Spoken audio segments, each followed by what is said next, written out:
Professional wrestling is the one true sport. Other sports have their share of intense, dramatic moments, but nothing can compare with professional wrestling.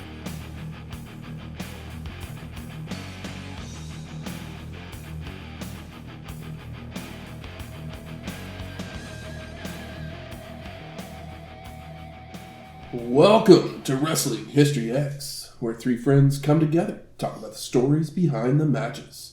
I'm Matt. Tonight, I'm a Nugget. And I am San Jose.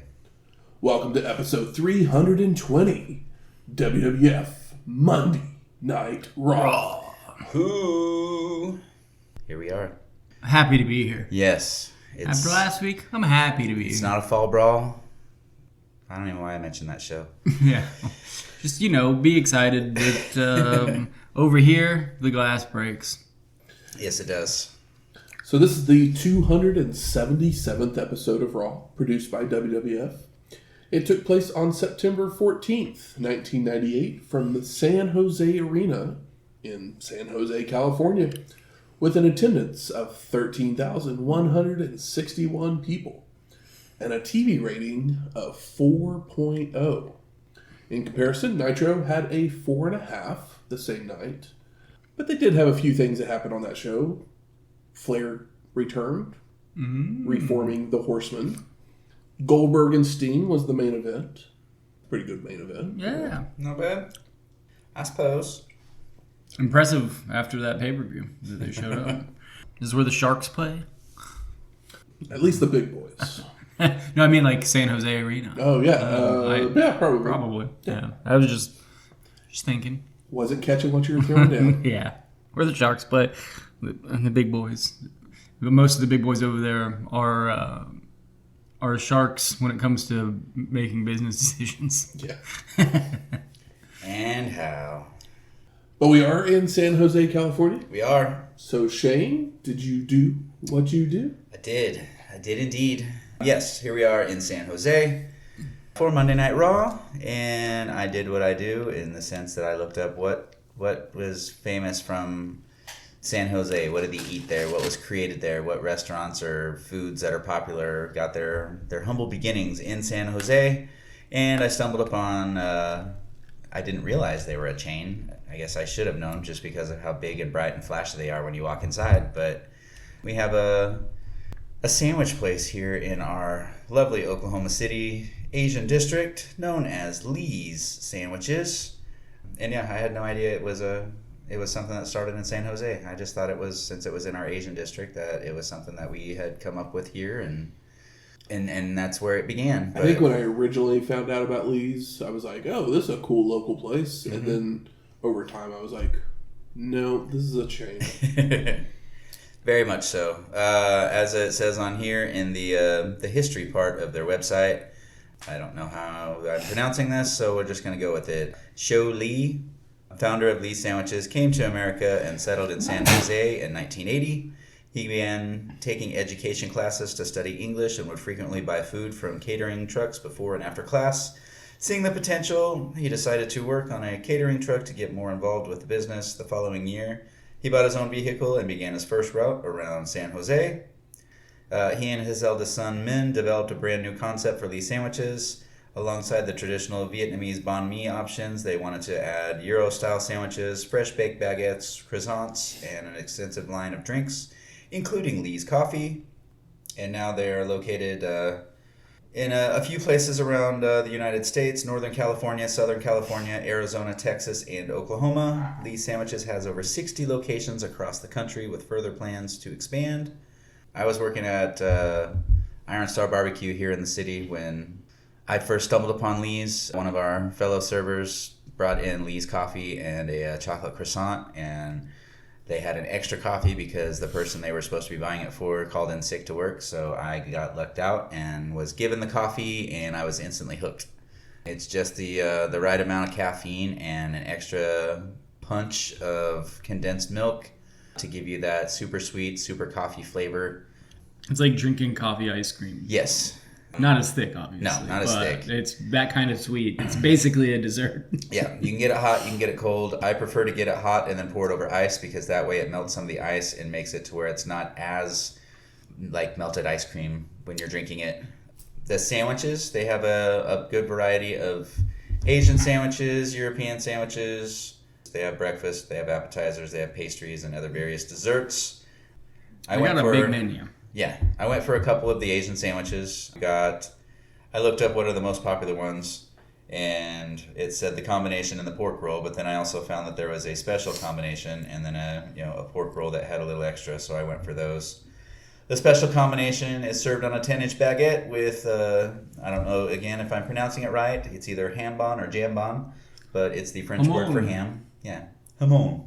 Head cheese, pork roll, and pate with their house pickle, which is daikon and carrot, onions, jalapeno, and cilantro with a little salt, pepper, soy sauce, and house mayonnaise.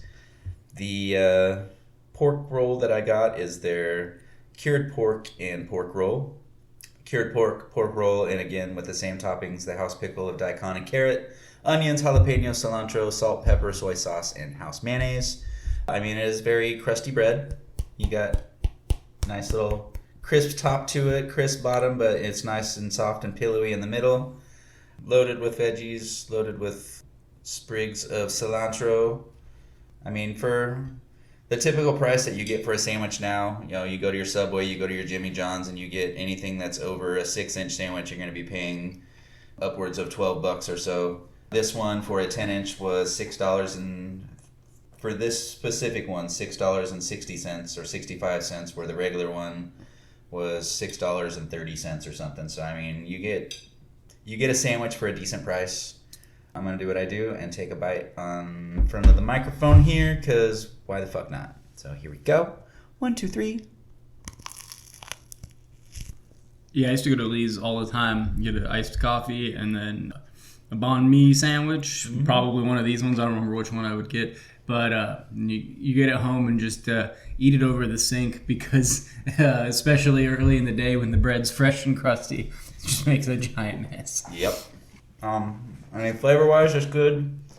I can personally use a little more sauce on mine because it's very dry. Most banh mi sandwiches, I feel like could use more sauce. Yep. Yeah, it's like I'm always like, put a little extra mayo on there, because they use that like Kewpie mayo, which is great. But yeah, it helps. Mm-hmm. But yeah. Lee's coffee. Stick to your ribs. Bread and mayonnaise, bring it on. That's right. Well, something that would happen right around the same time as this episode of Raw, a trio of films would hit the theaters the previous weekend. Cube, Rounders, and Simon Birch. Mine are like BBs. I gotta look and see. I'm trying to remember what Cube was. Cube is basically Saw before Saw and better than Saw. Come at me, bro. With a sci-fi twist. Elephant. Element, not elephant. It's Vincenzo Natali's very first film. Huh. Yeah, Cube's fun. It's like a high concept sci-fi horror thing. Fun. It's a good time. Yeah. It's one of those movies that, like, you just don't want to know anything about it. Just go watch it. But but it's also very much, you're either going to probably love it or you're going to hate it. Yeah. There's no, it's fine. Yeah, it's like I said, it's what if Saw was good, in my opinion. That's what Cube is. But I don't really care for the Saw movies, even though I've only seen the first one. So I like the first one. And then it's kind of hit and miss from there for me. Yeah, I've never seen Cube, so I think there's a lot of Cube sequels. Check that one out. I see they're talking about part 2 at least, but there's a Cube 2 and a Cube 0. And Cube -1, Gleaming the Cube. Yeah, see, I did see that one. Gleaming the Cube was great for the time period. And then there was a remake, which is a Japanese remake. Oh, that's weird. We normally do that the other way around. Yeah, I know. But that tells you what kind of horror movie Cube is if there's a Japanese remake. They went reverse. Typically, we're the remakers. Yeah, for sure. Mm-hmm. I don't know. I guess I say that thinking this is an American movie. Is it an American movie or is it from somewhere else? I mean, it's an American promotion. Okay, because when you said Vincenzo, I thought, all right, well, maybe it's an Italian movie, and I'm just assuming. But no, I guess he's an American-born Canadian film director, is what it says. Yeah, I never saw that one. I did see Rounders. I love me some Rounders. Rounders came out when I was big into watching poker as well. And I remember watching it and going, this is so, like, not the way poker works. Really? I've never seen Rounders. Is it Matt Damon? Yeah, it's Matt Damon. Edward, I almost said Furlong. Norton. Yeah, Edward Norton. John Malkovich. Turturro. It's a fun cast. Famke Janssen. Martin Landau. Bridget Mall. Melina Kanakaridis. Is it kind of like a... I mean, it's a poker movie, so I guess I kind of know what It's it is. basically Hustlers, Color of Money, but with poker. Okay. Yeah. Is what it is. It's a fun, fast-talking crowd pleaser. Yeah, as it states It's on very here. entertaining, and like Damon carries the movie on his charm. But Yeah. like I said, as a poker player, it's sometimes like, yeah, those situations aren't things that are actually going to. like- Yeah, one of those things where it's like, oh, if you know too much about it, then like it's not. You're just going to be picking it apart. If you know, like it's not. They didn't do the work when So, it came to the poker I don't part. remember what In a like sense, it's like Ocean's 11, but just with a different cast, not as mainstream. With Ocean's 11, it's like, well, we know we don't have to know anything about. It's like it's not focused on the gambling. So yeah, but you would think they would have done more work on the whole poker part of the movie. Well, the thing about any time you have those poker movies or basically any kind of thing, they want like the big hand to be the climax, and it's like, yes, it can happen that like aces versus kings versus a pair of queens, like pre-flop, can be a thing. Yes, it does happen. But But 9 times out of 10, the final hand of a poker tournament not a real is usually flush. like 7-8 versus Jack 10 or something like that. yeah. And like someone is just like so low stacked with chips that they just push all in with like the best cards that they've seen. And But instead, Hours. Yeah. you finally get that royal flush that you've never gotten ever in your life. yeah, exactly. Yeah. Like that's the thing is that like the final thing is usually like a royal flush or 4 of a kind. It's just like it does happen, but Yeah. not that often. And also, Yep. yeah, it's one of those things where it's like, it feels like that doesn't really make the end of a movie any more epic. If you are cueing the music correctly and like all that, it's like it can still be intense. It doesn't have to be the greatest hand in the world. Yeah, exactly. I mean, But, if you play your cards right, everything can be emotionally and manipulative. manipulative. You know what I'm trying to say? All that stuff. Which leads us to Simon Birch, which is exactly that. Yeah, I saw this movie as a kid, and I feel, and it was on TV a lot, probably because it wasn't very good, so that means you play it on cable all the time. But I bet if I watched this today, I would just be like scoffing at it the whole time. But as a kid, you don't really pick things apart that much. But I remembered a quote from it because, yeah, he's just a little guy. I don't know exactly what his physical issues are, but I don't know if it's dwarfism, but I think it might be more than that. I don't know. But he's a little guy, and he's a kid. It was just stunted growth. Yeah. But him and his best friend, every time they get in the cold lake or whatever, one of them says, "My balls are like marbles," and then the Simon Birch, because he's smaller, says, "Mine are like BBs," and that's what I remember. And something about, I think there's a bus wreck at the end of the movie, and that's all I really remember. I mean, like I said, the music cues, the writing, everything is leading to trying to make you cry, basically. Yeah, this is the kind of movie where it's like not good, but my mom cries anyway. Yeah. Yeah. But it was written and directed by Marc Steven Johnson, who Who is is probably, The king of these kinds of movies? well, his run of movies that he wrote All right. in like the 90s to 2000s. He wrote both The Grumpy Old Men's, Love Yeah. them. Love those stupid movies. Big Bully, Yeah. Simon Birch. But then he moved on to Jack Frost, the The Michael Keaton, Jack Frost. And then he went superheroes with Daredevil, Elektra, and Ghost Rider. Oh, yeah, everyone's favorite. 3. Stankers. Oh. And then he came back 10 years later and wrote Christopher Robin, the Winnie the Pooh live action. Oh. Film. Is that one directed by... I'm trying to think of who was in that one. Alex Ross Perry? It's Mark Forster that directed it. Ewan McGregor and Haley Atwell are the...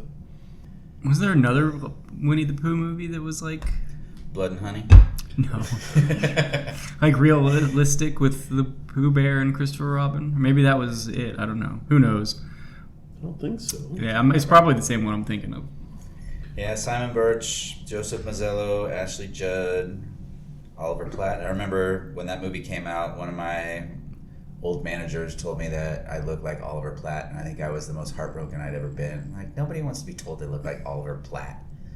Someone once told me I just had dark hair and I was Three Musketeers Oliver Platt was a pretty good looking dude. I don't remember. I don't know. I've watched Three Musketeers, but it's been a long time. 21-year-old doesn't want to be told you look like Oliver Platt. Somebody that I didn't know once told me I looked like Harry Nilsson, and that broke my heart. It's like, fuck you. He's a great songwriter. I was like, yeah, but he's ugly. Enough of a childhood growing up being referred to as looking like a young Wayne Newton. So oh yeah, I did look like. I think that's the only time anybody's ever told me I looked like somebody, and I was like, fuck you. I don't want to hear that. Well, who else we got in here? Jan Hooks. He looks like a pirate, like a scallywag. He's old Steve the Pirate. I guess you guys kind of have like similar. No, I had you're better looking than I know who that guy is now. Growing up, I know who he is now. No, you look better than that guy. Yeah, agreed. You know, your head's also longer instead of head. like a square. Yeah. Who else we have in here? David Strathairn, or however this Strahan? say his name. Strathairn. But yeah, I would not suggest Simon Birch. By Jim Carrey. I would suggest Cube. Cube is fun. I'm gonna have to go back and watch Simon Birch because I remember I don't think you do. No, I have to.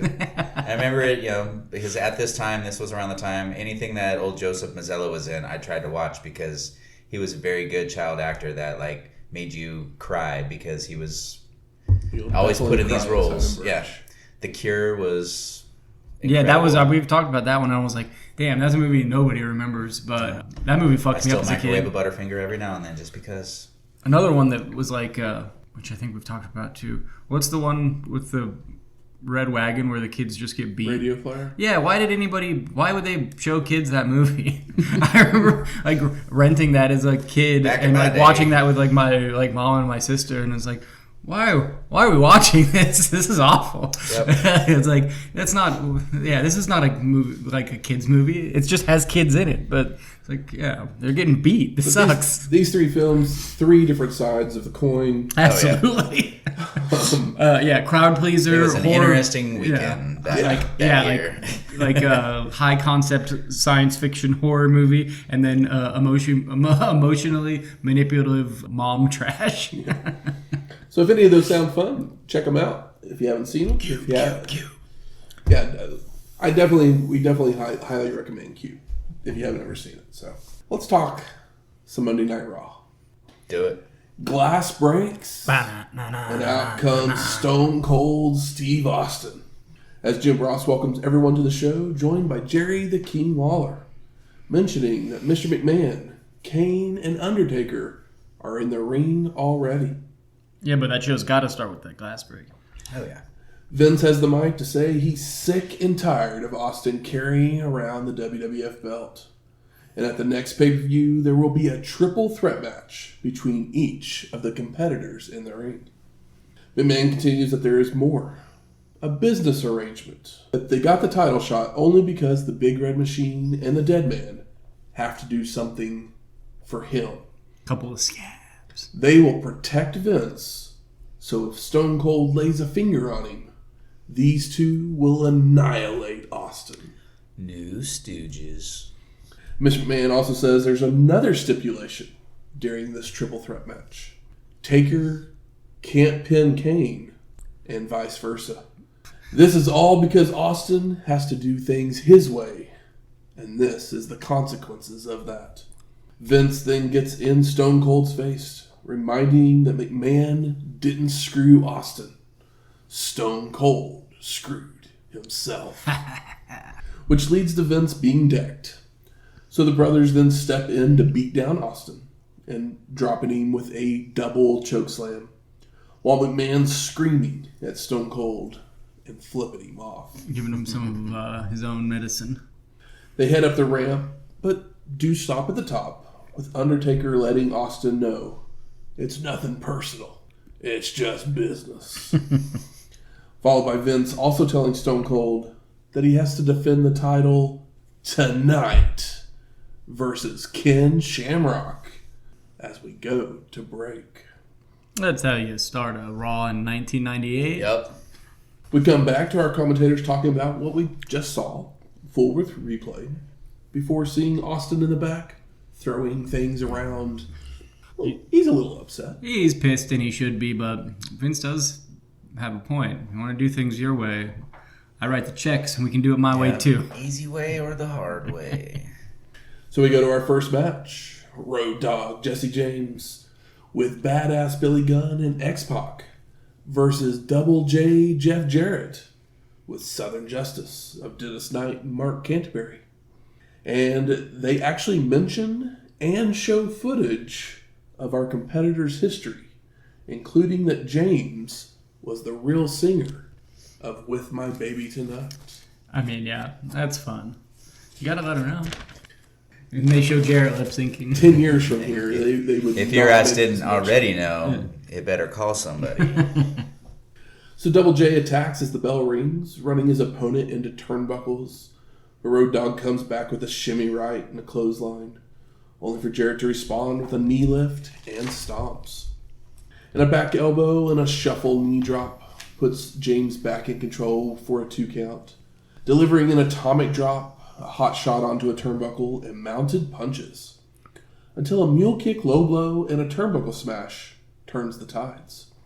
And Double J goes for a running straddle, but Road Dogg avoids, causing Jarrett to crotch himself and allowing James to hit the running straddle himself. Southern Justice then pulls Road Dogg out of the ring, leading to everyone brawling on the floor, including Knight getting the guitar smashed over his head. Sorry about your damn luck. James is rolled back in, where Double J grabs the broken instrument and clocks Road Dogg in the throat with it for the pin and the win. He uses like the neck because Yep. the guitar is broke to shit. Yep. Good use of a guitar there, Mr. 2J. I mean, the fans didn't love this as they are DX pilled, but it's a good way to get people invested in the feud. Yep. And this is the Jarrett that I like. Yeah. This is the version that I prefer of him. I prefer every version of him over Road Dogg in the ring. No shimmy. I mean, he's just a bad wrestler. He got more talking skills than anybody else in his family. Oh, yeah. But he did not get the wrestling skills for that one. Yeah. So our commentators talk the rest of the show for getting footage of Shamrock making a challenge on Sunday Night Heat the night before for the world title. Yeah. And that's why Vince granted it to him. Because fuck Austin, according to Vince McMahon. Yep. His words, not mine. We then see the Brothers of Destruction making their way through the backstage area as we go to commercial. But we come back to Gunn helping his tag team partner to an ambulance when Sergeant Slaughter arrives to check on James, only for Badass to yell at him not to worry about him. He has it handled. Yeah. What's it gonna do? So we go to our second match. Kane with The Undertaker versus The Rock. And before Rocky makes his way out, we see him giving the nation orders, which Owen Hart doesn't seem to like. Yeah, he's doing it like it's like they're about to go run a football play. But The Rock tells them to be ready.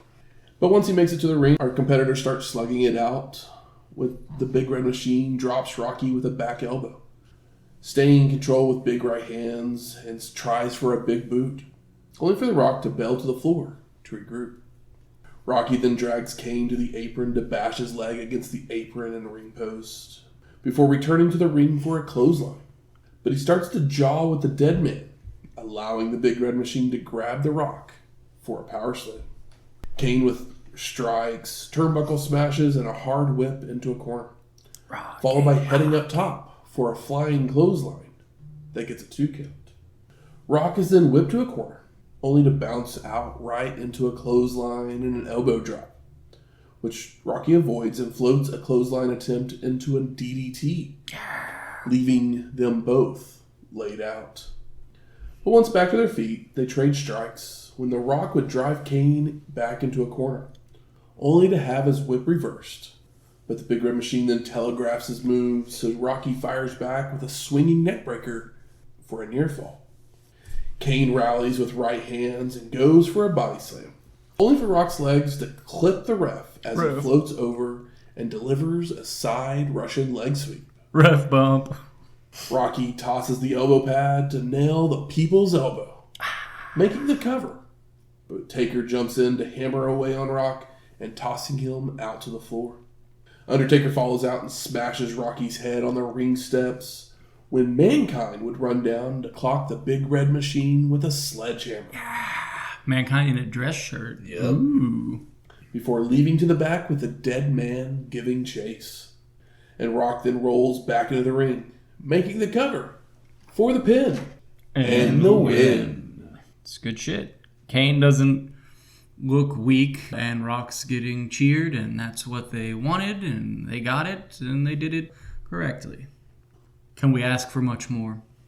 Post-match, Taker returns to check on his brother as Rocky walks up the ramp, followed by the Undertaker taking the mic to tell Mankind that this has gone on way too far. The Dead Man continues that tonight it ends right here, and to bring his sledgehammer as we go to break. Oh, shit. And we come back to shots from outside of the arena, while JR and the King talk about what we just saw, complete with replay, before sending it to the back with Michael Cole, who's with Foley, who says he's a very lucky man, because his hand got in the way of the sledgehammer, and he already wasn't a very good-looking man. And he's talking about at the pay-per-view in the SummerSlam when Kane slammed the sledgehammer into him. Yeah. His hand got in the way. So his hand's all bandaged up. Foley then accepts the Undertaker's challenge because he's been working on some scientific moves and looks forward to a fair fight, followed by destroying the backstage area with the sledgehammer. Now back in the ring, Dustin Runnels has a mic. Welcome to hell. Just take a look around here. Vulgar language, aggression, and stained with sex. He then directs his next comments towards Val Venus. He is coming. And when he gets here, you will repent. And this leads to the big Valboski making his way out, laughing and saying he plays hard, before showing his latest video called The Preacher's Wife, where Val is in bed smoking a stoogie, letting Dustin know that he didn't like being jumped on Sunday Night Heat.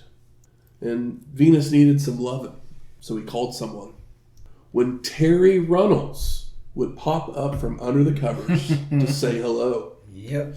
Sending Runnels to his knees and covering his face as Val laughs that getting on your knees must run in the family. Brew. Oh. What I found extra funny was that she pops out from under the covers, addresses the camera, and then just goes right back under the covers, which is crazy. Right in the, the big Valboski area. Yeah. She's blowing them everywhere. Yeah, she's under the towel. So the last time we saw Terry Runnels was at Monday Night Raw from September 22nd, 1997. It's been a little bit. So basically a full year ago. Yeah, she was back behind the computer at home. Not at that point. She was still with Dustin. But that was episode 274. We then go to commercial as our commentators talk about what's still to come, followed by returning to see Steven Regal chopping down a tree in the woods. Because he's a real man's man. Yeah. I got a kick out of this. Him dressed like a lumberjack is funny. What the fuck were they thinking? I'd argue they weren't. No. So we go to our third match. Triple H with Chyna and X-Pac versus Owen Hart with Mark Henry for the WWF Intercontinental Championship. The champion came out first. Foreshadowing. So we get back and forth action to begin with arm locks hip tosses, body slams, and clotheslines. When Owen nails a belly-to-belly suplex and a knee drop. Yeah, the crowd was vicious with those nugget chants. I know. Hunter's whipped Hart into corners before Hart hits a backbreaker and a gut-wrench suplex for 2 counts. And Owen goes for another suplex, only to be blocked and cradled up for a near fall by Triple H. But Hart responds with an enziguri for a 2 count. Owen's whips reversed, only for Hunter to telegraph a move. So Hart delivers a swinging neckbreaker and a second rope elbow drop for a near fall. And Owen locks on a sleeper, but Triple H counters with a back suplex, leaving both men down momentarily when they start slugging it out once back on their feet. Hunter then nails a high knee and a clothesline, followed by a face breaker on his knee for a 2 count and a turnbuckle smash. And Triple H looks to continue when Hart would mule kick down low before hitting a spinning heel kick as Chyna makes her way to the apron. Not so fast. And Henry pulls her down and gets in her face while X-Pac runs around ringside to jump on Marc's back so Chyna can deck Henry. And while that's all happening, Owen is looking to apply the sharpshooter, but he stops to get the ref refocused on the match, only to turn right back into a pedigree for the pin and the win. So post-match, Marc grabs the mic to yell at DX, wanting a piece of X-Pac, even willing to make it a handicap match. So bring along his girlfriend, Chyna. Owen's so fucking good. Yep. It's just nice when he actually gets a chance to. And this was like a quick match, but the sprint is always in the benefit of Owen Hart, because it seems like the quicker he moves, the better his shit looks, believe it or not. We go to the back where we see Mankind rolling a dumpster around, gathering up different plunder as he makes his way down the hallways as we head to commercial. Oh man, one of you know how they always like, Raw tonight brought to you by. This one was Snickers. But the second one I got a kick out of, and it really dated this, was Squaresoft's Parasite Eve. Just like a PlayStation 1 game. It's kind of like a like Resident Evil type game or whatever, but I got a crack out of that, and I was like, I remember. That really took me there, as if this show already didn't, because this was like prime WWF for me as a kid. But the Parasite Eve thing. And then, of course, WWF Music Volume 2. Oh, yeah. Which I believe the CD that I did buy was Volume 4. But they cranked those things out back then. Now that's what I call ring music, Volume 2. We come back from the break to our 4th match. Mankind versus Undertaker with Kane. This is just the craziest, most dense Raw ever. I guess I should mention that Raw had actually been preempted like the previous 2 weeks for Dog show or something or other. Yeah. So they've been pushed to like Saturday nights or Tuesday nights or something like that, you know. But this is their first live Raw back after a few weeks, so they're kind of going, giving you your money's worth. Yeah. trying to go all out in the build up for the pay per view. They figured WCW gave you a show that was meant for TV on their last pay per view, so let's give you a pay per view quality TV show. Yeah, we're just going to pack it with interesting things and finishes that might make you want to see the matches that they lead to, or just finishes in general. Yeah, you remember, like wrestling. So Foley brings a sledgehammer and a ladder to ringside, where his dumpster is already set up, grabbing different items to have them ready around the ring as we go back to break. But we come back to the dead man entering the arena, bringing his own sledgehammer, trying to get into the ring, but Mankind tries to attack with his weapon. So this is where Triple H stole the sledgehammer from. Essentially, yeah. Only for the ref to grab the sledgehammer away. I mean, he's just doing his job. Taker gets in and looks to attack with his, but Foley turns in time to lock on the mandible claw, causing the weapon to be dropped, with Undertaker escaping through the ropes to the floor. Yeah, I love when the Undertaker just does the flip to the floor, landing on his feet. Yep. It always he just looks cool because he does it with like effortlessly. Him and Kane at this both, time, yeah. all those years, it just looked. I've always wanted to attempt that, but I know there's no way I'd be able to pull it off. Yeah, that's not plenty of practice. Yeah, that's not day one or probably even year one stuff. Nope.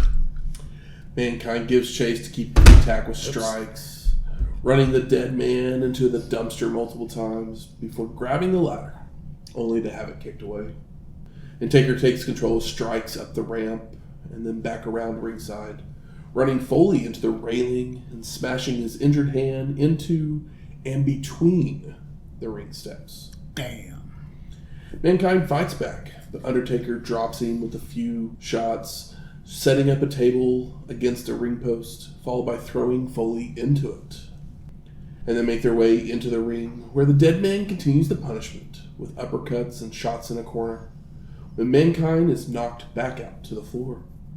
Taker follows for more strikes before they look to return to the ring, only for Foley to hotshot his opponent, but Undertaker comes right back with a kick that sends Mankind into the dumpster. The dead man then whips Foley into the steel steps and grabs a sledgehammer to use, only for Mankind to avoid, but he staggers right into Kane, who grabs him by the throat and tosses Foley into the timekeeper's table. And Taker tries again with the sledgehammer, but Mankind avoids, grabbing a chair and blasting Undertaker with it several times back inside the ring. Yeah, and I mean, this is the perfect use of the hammer is Mankind moves after being thrown into the timetable, and the hammer actually does something, because you can't actually hit somebody with a sledgehammer, so you get to see him crack the timetable in half with the sledgehammer, and it's like, using sledgehammers is silly in the first place, so at least break something with it. Yeah. Foley charges into a corner with the steel, only for the dead man to get his boot up to send the chair back into Mankind's face, leading to Taker chokeslamming his opponent. Foley's then lifted for a tombstone, with Undertaker delivering it right onto the chair, followed by picking up the sledgehammer, when The Rock would leap up out of the dumpster to chop block the dead man. The original Rock and Sock. The save! Yep. Rocky then drags Mankind out of the ring and tosses him into the crowd before leaving to the back, with the brothers giving chase up the ramp for a no contest as we head to break. But we've got questions. At this point, it's just like, the Rock saved Mankind? So we come back to replays of what we just saw before we go to our fifth match. The lights are down. And Gangrel versus Edge. And the Vampire Warriors waiting in the ring when Edge comes sprinting out of the crowd, leaping off the top rope with a clothesline to take down Gangrel, pounding away on him and hitting a back body drop.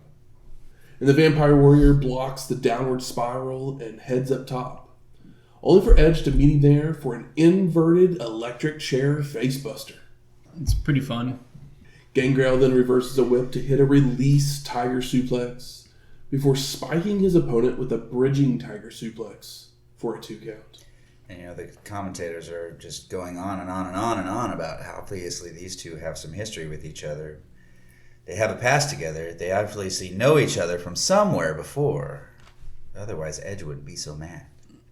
And the Vampire Warrior keeps up the attack with a bulldog for a near fall. He goes for another, but Edge blocks and places Gangrel on the turnbuckles to deliver a neckbreaker.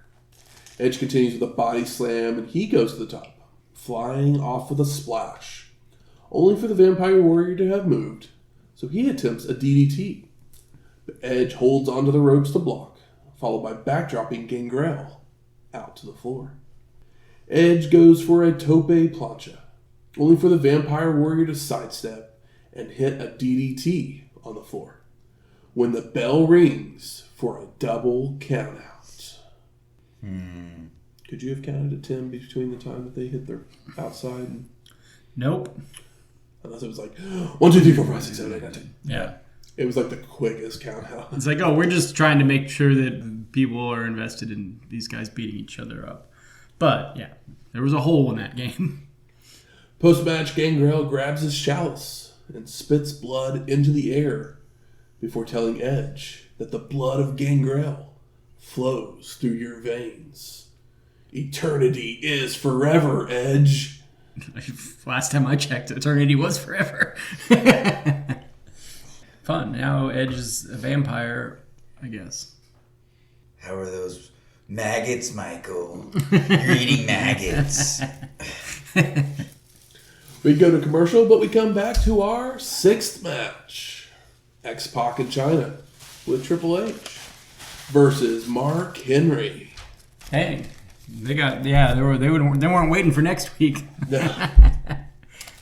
Chyna wants to start, but the ref encourages the kid to do so instead. The crowd wants Chyna to start. When Mark would use his power advantage early, as D'Lo Brown strolls down the ramp. Neck shake. X-Pac's back in, and he begins to strike back with chops and a series of kicks. When Jeff Jarrett and Southern Justice would make their way out to the ramp. Who would have guessed? Is Paul Heyman Shit in my calling shoes. this? And the kid goes for a suplex, only for Henry to be too much for him. Duh. So Chyna joins him to deliver a double vertical suplex And the fans for love a it. 2 count. Mark fights back with a corner splash and a pop-up press slam. But X-Pac ducks a clothesline to blind tag Chyna in, followed by kicking away at telegraphing Henry, allowing Chyna to jump in with a spear and mounted punches. She continues with a roundhouse right and bringing the kid back in for a spinning heel kick and a Bronco Buster. X-Pac then tags Chyna back in, only for D'Lo to grab her boot to slow her, followed by X-Pac nailing a baseball slide to knock Brown into the guardrail. And Chyna climbs up the turnbuckle to leap off with a crossbody.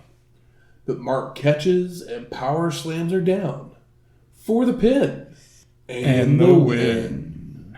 Funny little note here. Did you notice Mark Henry whips X-Pac, but he changes direction because Mark Henry doesn't really know what he's doing. So he has to change the direction from where he's whipped off so everybody's in the right place for the next spot. But I will say it's fun. Chyna's over as hell. Oh, yeah. And Mark Henry looks a lot better for a change, even though I did notice that mistake. Oh yeah, he's still a little sloppy, but he's definitely getting Better. and looking more at home. Mm-hmm. But I just thought that was funny because, it was an easy catch where it's oh.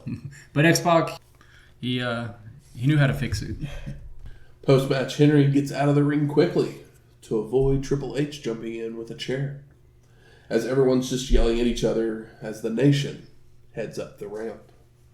And you might be asking, what did Jeff Jarrett and Southern Justice come out for? He's feuding with X-Pac. Henry's feuding Chyna. Yeah. That kind of thing. That makes so sense. it's kind of we're here to make sure we're just keeping the wheels turning. Yeah. It's X-Pac pissed in my shoe. Mark Henry wants to, murder fuck Chyna.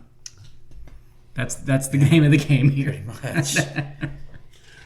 We then see Miss Jackie getting ready in the back as we go to break. Coming back to our seventh match of Jacqueline with Marc Mero versus Sable in an evening gown match. And JR reminds us of the rules of the match, which are to tear your opponent's clothes off before sending it to Pennzoil Rewind, where we get highlights from a tuxedo match between Harvey Whippleman and Howard Finkel from 1995. We haven't seen Harvey since Survivor Series 95, episode 172. Yeah, this is one of those things where they're just we want to remind everybody that time we made Howard Finkel embarrass himself because we're jerks. Our first bra and panties match. So the bell rings and the two just start wailing on each other with kicks, right hands, and chokes that ends up breaking off one of Miss Jackie's straps. And Sable's thrown to the mat, so Jacqueline looks to attack. Sable kicks her away, sending Miss Jackie and her boobs flying out of her dress. Yeah, her titty popped out. Sable uses the opening to mount her opponent to hammer away, ripping at the dress, followed by a hair toss across the ring. And Jacqueline gets herself resituated in her corset, only for Sable to deliver a Sable bomb, allowing her to complete the tearing off of the dress for the win. Post-match, Mero jumps in the ring to wrap his jacket around Miss Jackie, helping her to the back. He's at least a gentleman. Exactly. Sable looks to leave, but stops and decides to unzip her own gown to the cheers of the crowd. Yeah, this match was so horny that after the match was over, they just zoomed in on a random pretty lady in the audience. They're just like, all right. You're next. Yeah. Was it a random lady? I didn't pay attention. I don't know. If it was, I didn't catch it. Who could it be now? Or was it Nicole Bass? It wasn't. I said it was a pretty lady. Oh, okay, it was a pretty lady. Not to be rude to Nicole Bass, but she has a ways to go before she's looks like Chyna. That young lady we'll soon come to know of as Tori. All right. Shame on me. Just Tori. I just noticed a pretty lady. We then go to commercial. We come back to Michael Cole in the back with Ken Shamrock. Yeah. Cole asks about getting the title shot after asking for it, with Ken saying, "It's about time. They keep putting people in front of me, and I keep defeating them. Tonight's the night. No disrespect, Steve, but you're looking at the calm before the storm. Let's get it on."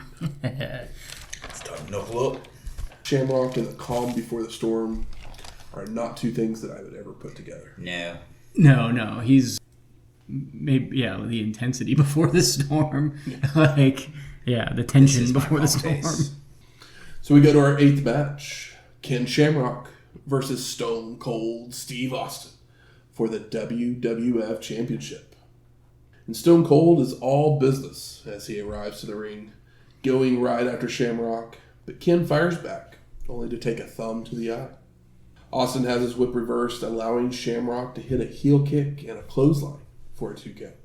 Great heel kick. Looked nasty. Before taking the fight to the mat with a headlock. And Stone Cold escapes by going for a back suplex, which Ken floats out of, blocking a clothesline and countering into the ankle lock. But Austin bails to the floor immediately to regroup. And Shamrock gets too close to the rope, so Stone Cold trips him up and wraps his leg around the ring post, followed by multiple vertical suplexes inside the ring for near falls. And Austin drags Ken to the apron for an elbow across the throat, for a side headlock to wear his opponent down, only for Shamrock to free himself and nail another heel kick and a fisherman's suplex for a 2 count. Ken goes for a hurricanrana, but Stone Cold counters it into a powerbomb and a second rope elbow drop for a near fall, followed by going back to the headlock, which Shamrock elbows free momentarily, only be taken back down by a knee lift. Austin looks to turn over Ken into a Boston Crab. Shamrock powers out, so Stone Cold applies a sleeper, only to have it reversed, which Austin escapes by driving his opponent back into a corner. Stone Cold then places Ken on the turnbuckle, looking for a superplex. Shamrock headbutts Austin down to the mat, leaping off himself right into a shot to the gut.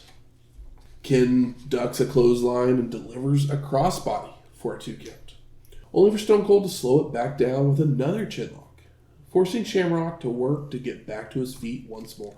All the chin locks, I'm like, and then when go to the corner spot, I was like, oh, Steve's following this in the ring.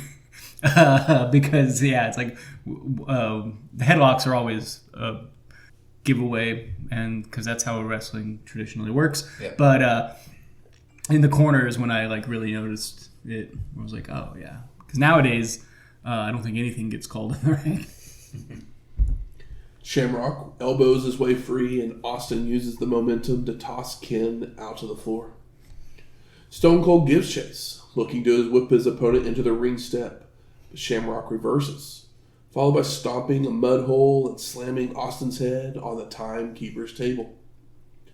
And they continue to brawl on the outside when Stone Cold goes for a pile driver, only to have it reversed into a back body drop. Yeah, we can't be pile driving people on the floor, Steve. They roll back into the ring where Ken continues the punishment with stomps and chokes in a corner, only to charge into a big boot, leading to Shamrock being whipped to a corner. But he bounces out with a lariat and a snap suplex for a near fall. Ken locks on a Boston Crab, forcing Austin to crawl his way to the ropes to break the hold, before mule kicking down low to change the momentum. Stone Cold now stomps a mud hole himself, followed by whipping Shamrock to the ropes, only for both men to hit clotheslines for a double KO. Bum, bum, bum. Now back on their feet and exchanging strikes, Undertaker and Kane would walk down to the ring. Ooh. So they stop fighting each other and go after the brothers. But Ken's dropped with a chokeslam, while the Big Red Machine's hammering away on Austin, leading to the ref to call for the bell and the no contest. Mankind and Rock then run down when the brawl is on, with Vince coming out, wondering what the heck is happening. Yeah, he's just looking on in confusion. He's like, what the fuck? I'm not in control anymore, am I?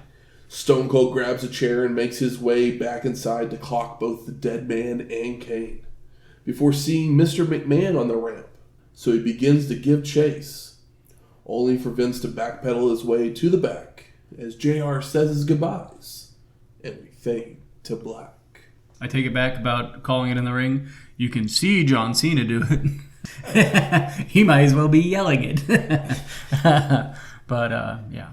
So I ask you, gentlemen, what are your overall thoughts of Monday Night Raw from September 14th, 1998? You can play this one back again right now.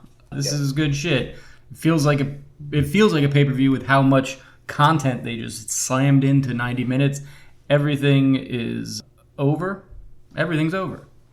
Can you ask for more? You can. Yeah. Again, like Ken Shamrock and Stone Cold looked great together in the ring, which was really fun. Absolutely. I didn't want to see Ken eat the pin, and there was every reason set up earlier in the show for all those guys to come out and fuck with Steve. Because he is a man on an island, on an angry island. And, yeah. I don't know how you pull all this off in like 95 minutes or whatever, or 90 minutes. It's truly impressive that they packed all of this in and that it didn't drag and none of it stunk and none of it outwore its welcome. Like I said, I couldn't ask for more in a Raw. A 3-hour Raw today has a quarter of this like amount of material. Yeah, they're firing on all cylinders. Yep. Yeah, I mean, almost everything that you said there, for sure.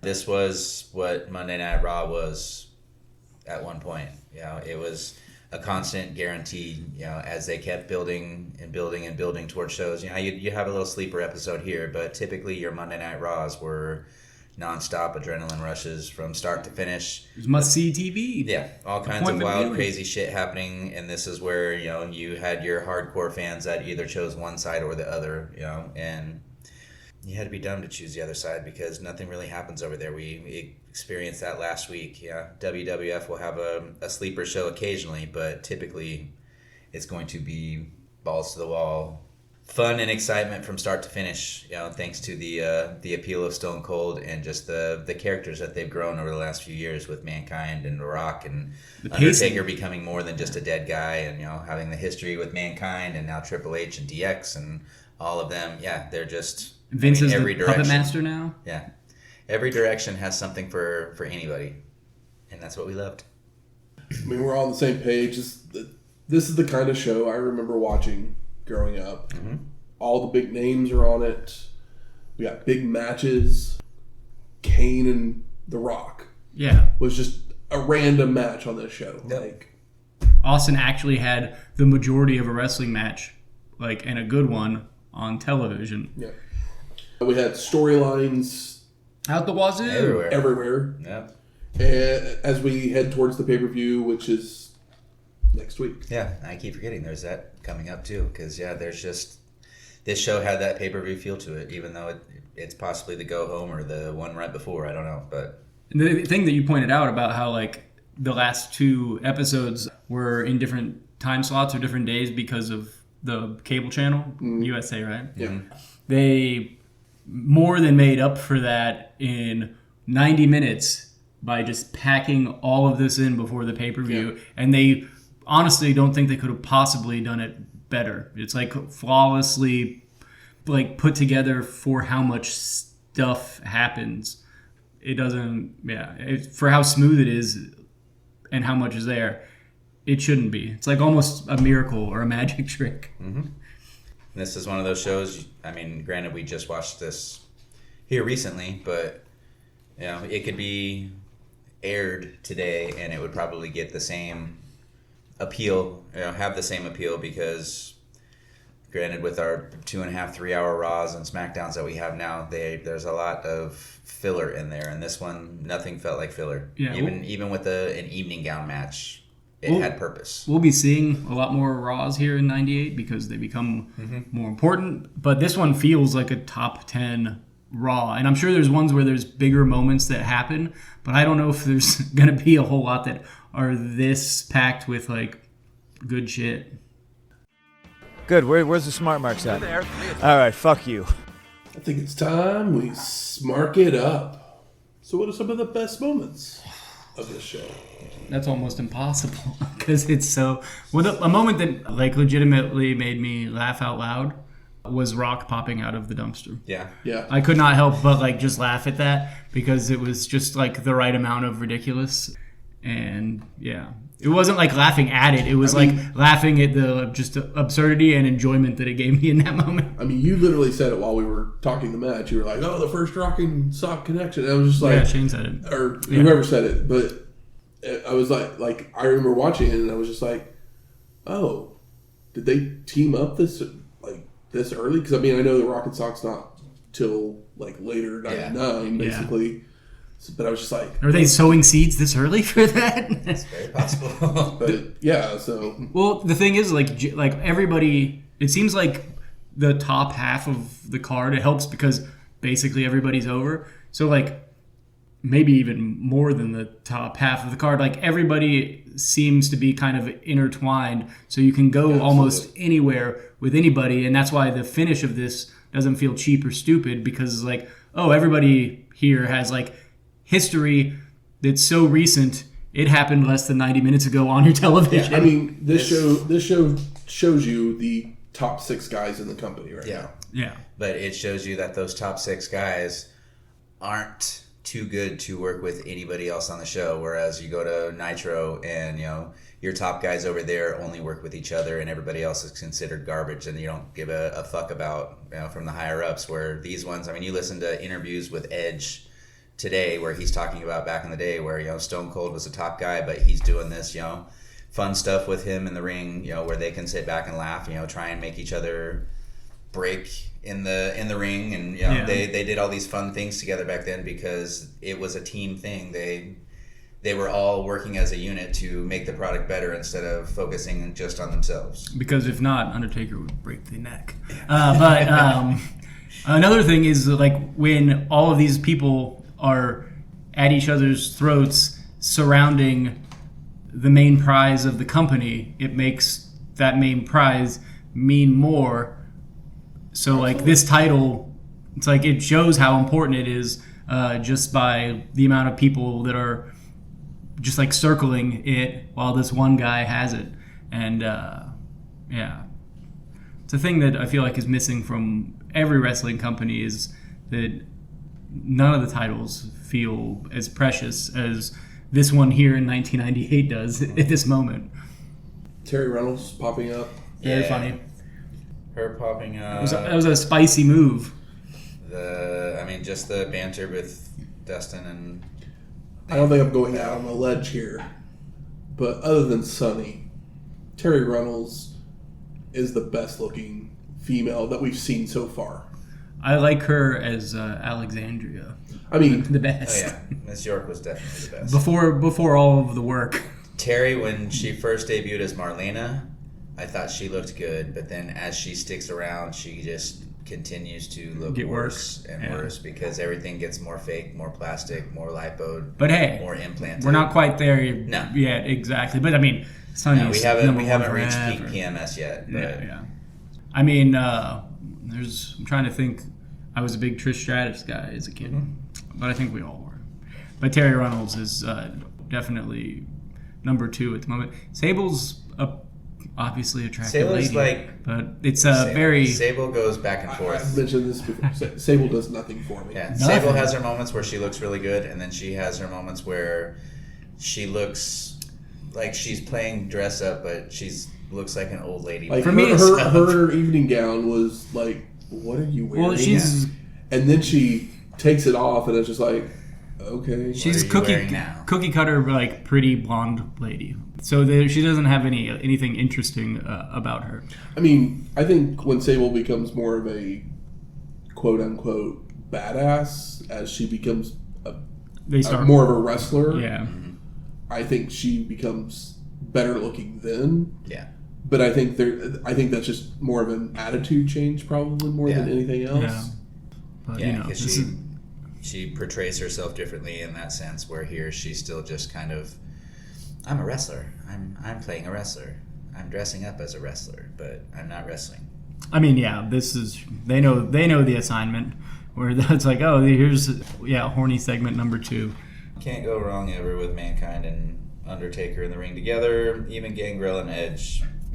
They that was a fun match. An element that you don't typically see. I mean, those guys were out there, like the crowd's hot as hell. Everything's been hot, and they are the unknown knowns, and they go out there and they know it, so they rise to the occasion. Like the energy is. I mean, I think I literally was watching this match and I was just like, this is good. Was Gangrel actually a good wrestler? I think he was. I think he's just ugly, because I always remember him as being fat too, and he's not fat. He's just ugly and has a weird body. Yeah, they went too fast. Sorry, Gangrel. They went too fast with their Gangrel as far as not giving him a chance to prove himself. It was like he wrestled and then eventually he just automatically flips into manager mode. Yeah, I think that the biggest thing is like these other 2 guys are taller and better looking and more marketable or whatever. And maybe other 2 guys? Sorry, this other guy, Edge. I think you know him. But I think that they were, because of the blood thing, it's like, well, people are automatically going to be interested because his interest is awesome. He comes out with a circle of fire and a cup of blood, like, so... I mean, I don't love the gimmick. No. By any means, but, like... It's kind of taking the place of, since the Undertaker is not so evil at the moment, like, it's like, oh, here's your little dark thing. It seems silly, but in 1998, it was cool that there was a guy spitting blood. Yeah, it was new. I don't know if it's a best moment, but I would want to at least acknowledge, and I mentioned it when the match was going on, about Jarrett and Southern Justice coming out during that match, because it's a small little thing, and like only if you know that Jeff Jarrett's feuding with X-Pac, does it make any sense why he's there? But like I said, small little thing keeps the feud open. Keeps everything spinning. Yeah, and you are reminded of... Yeah, because I mean, I'll admit, until you had mentioned it, I totally forgot about the boot pissing incident. Yeah. Like, literally, I think I was like halfway through the Shamrock Austin match, and I was like... This rules. This is... Fucking awesome. I was like, I know how this match is going to end. Yeah. But I was like, as of right now, I would put this on the short list. Yeah, if it had a real finish. And then exactly what I knew was going to happen to finish the match. So I'm not putting it on the short list, but it was a quality enough match. I mean, that it would have been there. No, we both guys are great wrestlers, but did either of you expect that was the surprise? A huge surprise for me was the chemistry of Ken Shamrock and Stone Cold Steve Austin was incredible. Yeah. It's like, oh, I could watch these guys fight all night. It's a shame that Ken Shamrock never becomes as much of a guy, but it's like it's already crowded up here, and Ken Shamrock is fucking awesome, but he's not going to sell T-shirts like The Rock. It's just not that he has a great personality, but his personality is I will kick your ass for real, and we all know his personality is yeah, and it's like, well, that's cool and awesome, but we're not. He's coming from MMA, which is not much of a thing at the moment. How about most disappointing? I don't know. Couldn't we have gotten Billy Gunn instead of Road Dogg in the first match? But then they wouldn't have had the history. I guess going back to best moments, I was surprised and glad that they mentioned Jarrett and Road Dogg's history. Because, like I said, then they wouldn't do that 10 years from here. No. And the Finkel thing, which is very funny. Oh yeah, the Finkel thing was pretty funny. Those two things, because they're both like quite a bit older, especially the Finkel Whippleman thing. Or maybe those are around from the same time, 95. 95, yeah. I mean, I don't really have too much to complain about on this show. I think Road Dogg actually had to have something, maybe like a procedure done or something, because he still comes out, but he doesn't talk. Oh. And I don't think he wrestles for like the next couple weeks. You mean Billy? No, Road Dogg. Oh, I think that's so. I think the injury to the throat was actually purposeful. Oh, okay, yeah. They're like, all right, well, we're gonna have this match so we can get you off TV for a little bit. Yeah. And that there is not a whole. I mean, there is not a whole lot. There's nothing to complain about. To really be disappointed with. Like this is, yeah. Like I said, I know we're gonna watch Raws with more iconic things, but I don't know if we're gonna get one that's this. Steven Regal's Real Man's Man. It's still great. It's funny. I mean, that's a big surprise. Knowing that that's his gimmick is disappointing, but it's these promo packages are hilarious. Yeah, we know that. Like, with hindsight, it's just kind of one of those things where it's like, oh, that's like a funny little. I'm waiting for the shitters full. Steve, the man's man, can take care of it. Yeah, I don't really have any complaints about this one. I had fun with it from start to finish. Yeah. How about best performer of the night? Ooh, that's a tough one. That's crazy because everybody is firing on all cylinders here. It's not Road Dogg. I can tell you that much. I mean, literally, other than the first match, I don't know of when there was a match that I just kind of was like, can we? I might give it to even the evening gown match I was fine with because it served its purpose. It was quick and painless. 4 minutes long. I might give it to Shamrock just because I love him, but I was impressed with him and Steve. Like, I mean, they were having fun. It's definitely Shamrock or Austin. Hey, I mean, Austin gets it all the time. Terry Reynolds. I mean, she said hello and got right back to work. I'm sure Bill Valvenus would give her performer of the night.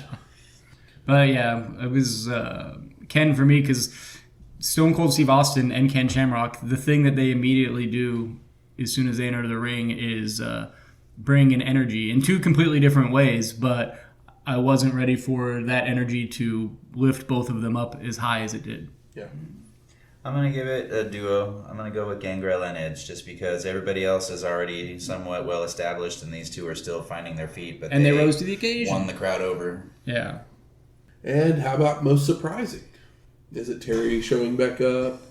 Is it Tori in the background? For me, it was probably Regal because I just didn't know about when he showed up. I don't remember this gimmick even.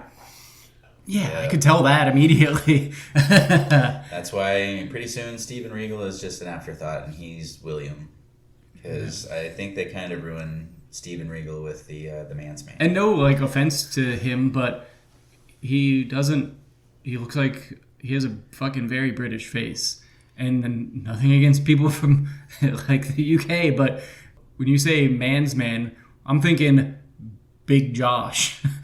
Or somebody that has more in common with a Rick Rude or a Scott Steiner. Should he have grown a beard? I don't think that would look good on him. I don't know. He may have got a tan. I don't know. But it's just one of the things where it's they just slapped the wrong gimmick on him. Yeah, definitely. And like I said, he could kick my ass probably today. But when I see Steven Regal, I don't think man's man. Yeah, I don't think comedy wrestler. I mean, granted, he has his comedy moments from his blue blood days and whatnot, but he was also a very skilled wrestler. That's the heel heel comedy light. It's not comedy. It's not goofball. Well, just wait till he's plunging the shitter. Someone's got to do it. Making their way to the ring. It's trivia time. Uh-oh. Big Josh. What do we got? So this week, the category is TikTok. Tick-tock on the clock, but the party don't stop. So I'm going to give you a match, and you're going to give me how long that match was. This is my favorite game. Whoever's closest gets 5 points. It's a weird favorite game to have, but I love it. So the match is from In Your House 4. Okay.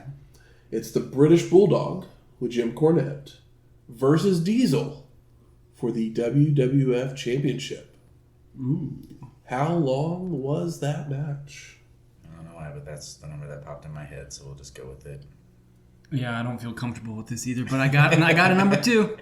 All right, Michael. 11:45. Oh. 11:14 for Shane. He's going to be like, it's 7 minutes and 20 seconds. 12 something, probably. So Michael with the points. Oh. My first thought was 12, and I was like, maybe not. Maybe I'll shave a few seconds off. Because the match was 18 minutes and 14 seconds. See? I had the ending too, so I should get half points. I really did not think that Diesel would be able to go that long at that point in time. Well, It's especially a main event, so... It's a That's main true, event. but- I didn't think Bulldog would be able to go with Diesel teaching him or leading him, so... it's possible. Yeah. Yeah. Anything. But this is episode 320. Sounds like a good round number to give a little scoring update Okay. on trivia, so you guys know where you're at. Okay. Shane, you're at 51 points. Ooh. Michael, you're at 54. Ooh. Heck yeah. just It's slid not back like in the lead. the murder that I've been, like, yeah, when you're That bleeding was me just the so many first times. time. Yeah, but yeah, you had the benefit of watching and living Yeah, through a lot of that. The golden age is permanently All your Coliseum implanted. videotapes. Yep. Titan Home Video. Next week, Ultra Clash 1998. Have we watched an Ultra Clash before? I think we had. Maybe. Or we had a something clash anyways. Not like Clash of the Champions, but it was I don't something think so. ECW clash.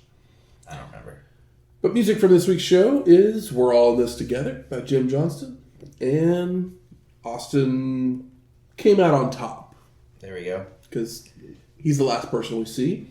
So we'll play his theme music, Hell Frozen Over, version 3 by Jim Johnston. If you like this episode or any of our other ones, please go out there and rate and review us on iTunes, Spotify, YouTube, or wherever you find your podcast at. Because Stone Cold said so. Exactly.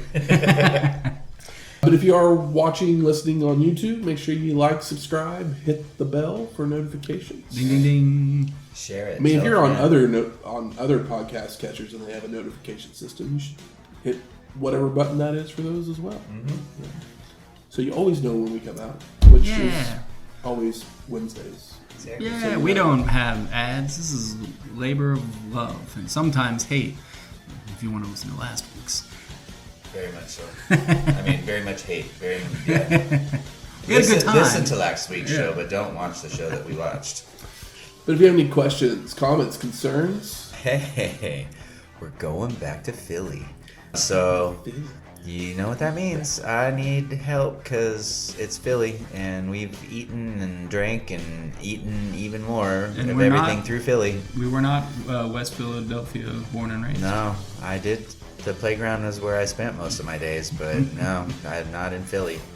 were you So, shooting some b-ball outside No. of school? no, I was It doesn't watching seem b-ball like it. players. It's like, no, No. just a spectator. No, just a spectator. Maybe taking pictures. But yeah, give me an idea of something. I don't know. We're at a loss. Yeah, slide into the DMs. I got used to ECW outside of Philly, and now we're going back to Philly, and so I need help. Also, tell me what you thought of the show. I mean, if you happen to watch the Fall Brawl like we did last week, and then watch this one this week, tell me how much you loved it in comparison, because I could watch this one 40 times in a row and probably still be okay watching it again. I don't think Michael kind of alluded to it, but this is probably the best Raw we've ever watched. Yeah. I mean, I feel that way. I feel like if you watch this and didn't like it, then you probably have no interest in wrestling, or at least American wrestling. Yep. But you can email any of those things to us at WrestlingHistoryX@gmail.com or find us on X at WrestlingHistoX. X Wrestling HISTO. X. We'll talk to you next week. Laters. Ba-bam, ba-bam, ba-bam.